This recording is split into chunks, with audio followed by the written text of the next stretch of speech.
natin ay 200 grams beef, thinly sliced, 1/4 cup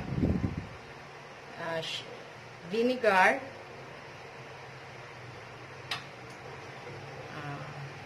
half teaspoon of ground pepper, 1 teaspoon of rock salt, and 1 head crushed garlic. Ngayon, pagsasama-samahin natin ang lahat ng ingredients. Vinegar, ang pepper, yung salt, and yung garlic.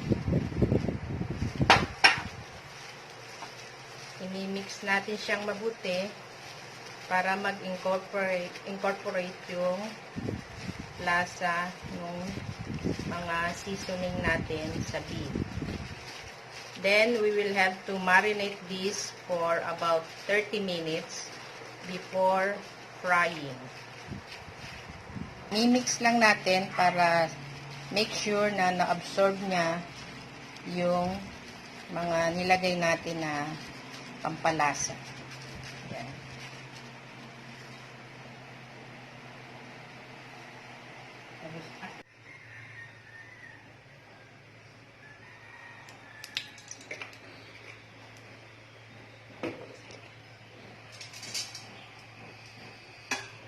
Ngayon, iprito na natin ang pieces ng tapa.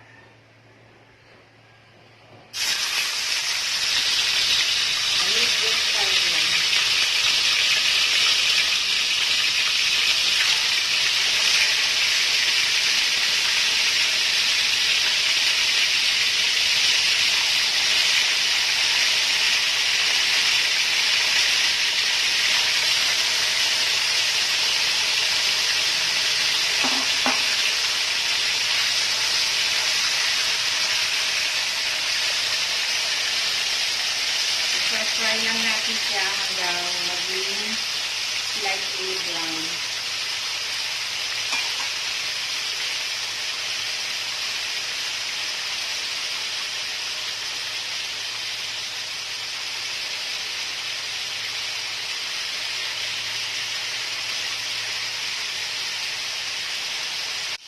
After 5 minutes, i-flip natin yung kabilang side.